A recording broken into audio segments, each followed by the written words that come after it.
So ayun, another documents na naman. So ang nangyari, nung time na binigyan ako ng pam-flush doon sa aking ovary, lumalabas doon na yung ovary na pinalit sa aking ovary ay merong mga uod sa loob.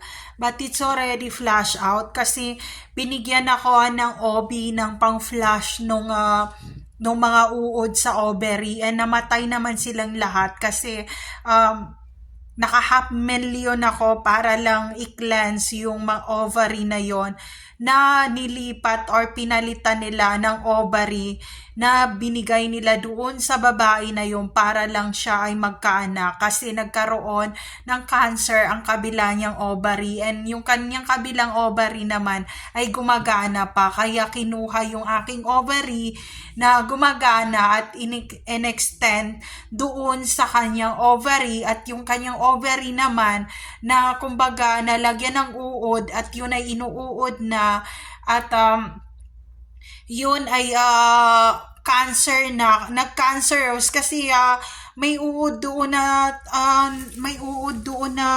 kumbaga bumahay doon sa ovary niya, pero na-flash out lahat yun. Half million ang ginastos ko doon, and lagi ako pumupunta ng OV and take those medicine, ang mahal na medicine ko, and nawala naman siya. Kung ngayon pag nireregla ako ngayon, kasi malapit na ako mag-menopause kung ngayon na nireregla ako, may mga uod pa ba? Wala na yung mga uod kasi na-flash out nung parang chlorine na medicine na ginamit sa akin na pang flash out doon sa mga uod na yon, and na-flash out talaga siya, as in na-flash out, and uminom pa ako ng pampurga na para sa uod talaga, pampurga sa tiyan, pero wala akong bulati sa tiyan.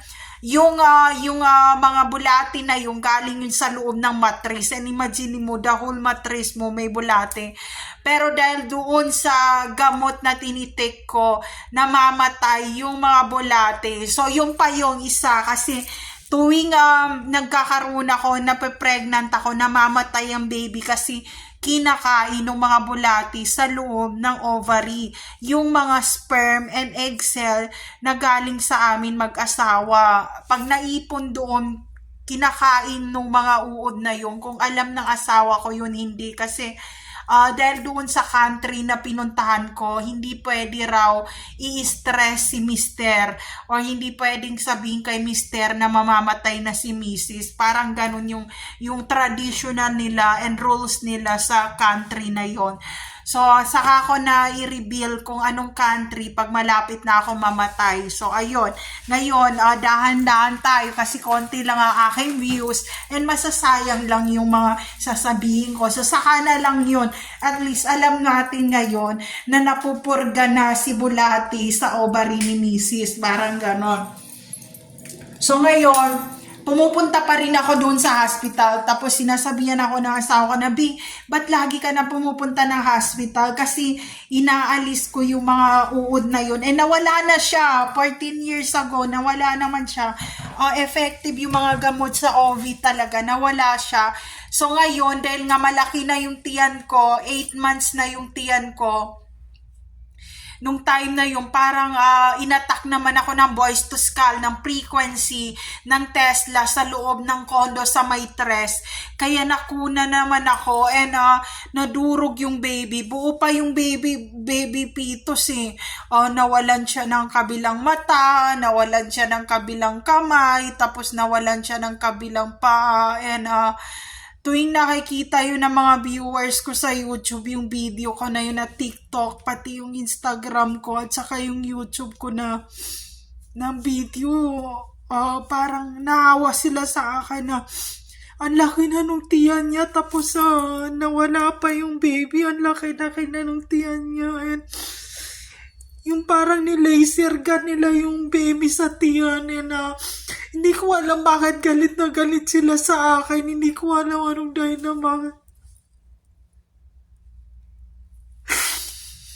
Hindi ko alam bakit galit na galit sila sa akin. Pero babalik pa rin ako sa probinsya kahit mawala yung mga alas o yung mga pera, okay lang kasi at least makakapunta ako ng Mindanao, ng Cotabato City, and it's okay lang na mawala lahat yan kasi hindi ko naman madadala sa hukay or sa kabilang buhay yung pera.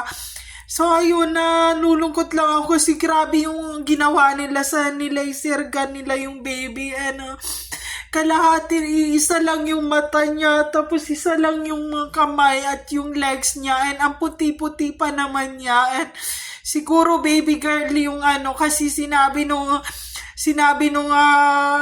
nag-ultrasound na baby girl raw yung namatay na yon na 1 year ago nang nakalipas, and maputi talaga siya. Siguro kung nabuhay siya, chinita siguro siya, and tuwang-tuwa pa naman yung doctor, sabi niya maganda siguro si baby girl kasi yung mami niya maganda na rin pero nakaedad na ang mami, ganyan-ganyan. Tapos ayun, siguro nainggit si Singaporean na na Marine sa awang, si Jack, si Rakitera. Si Rakitera ang naging kalibin ni James sa ibang bansa. Siya si Jack, siya si Rakitera ng Love Radio, kung alam niyo yun. Di ba nagkaroon din ng issue kay Gina Roses yon.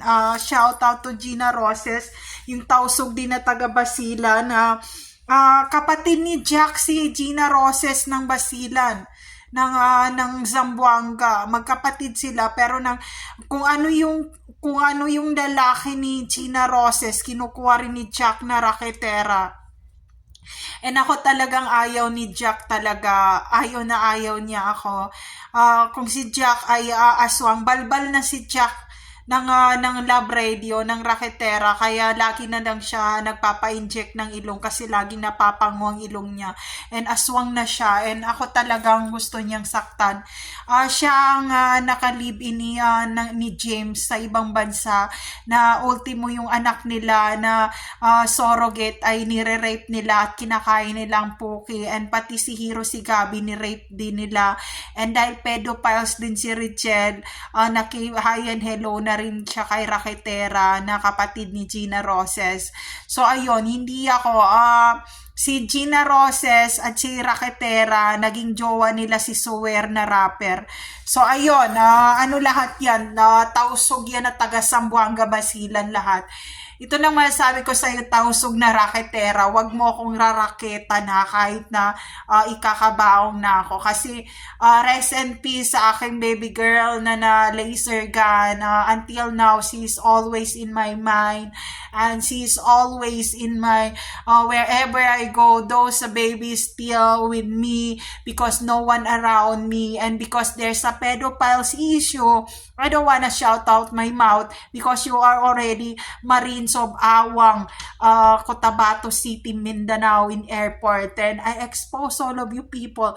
Even the Bex Battalion Marines ay kasama nyo rin sa Awang. So ayun, wag ako ang gawin mong tanga. Wag ako ang gawin mong tanga. Hindi ako lalaban kung wala akong pinaglalaban, and hindi mo nyo makukuha ang university issue ko. Alam na Jackie de Rakitera, ang dami mo na naging lalaki sa Luzon, Visayas, Mindanao, and international. And kung saan ka man, sana magpakasal na kayo ng pedophiles mo, naka-live-in, kasi matagal na rin kayo nagsasama eh.